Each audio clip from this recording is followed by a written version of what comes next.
পাঞ্জাবের ভূতপূর্ব lieutenant governor sir Michael ওডায়ারকে হত্যা করে জালিয়ানওয়ালা বাগের হত্যাকাণ্ডের প্রতিশোধ নেন।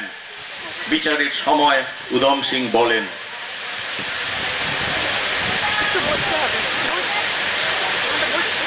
I did it because I had a grudge against him. He deserved it. He was the real culprit. He wanted to crush the spirit of my people. So I crushed him. For full 21 years, I've been trying to wreak vengeance. And I'm happy that I've done my job. I'm not scared of death.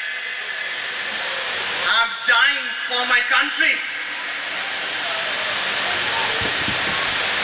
I've seen my people starving in India under the British rule. I've protested against this. It was my duty.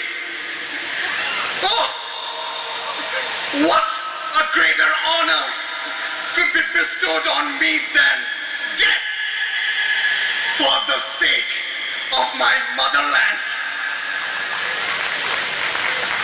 1940 সালের 31শে জুলাই ইংল্যান্ডের পেন্টনভিল জেলে ফাঁসির দড়ি গলায় নিয়ে শহীদ উধম সিং অমর হয়ে আছেন।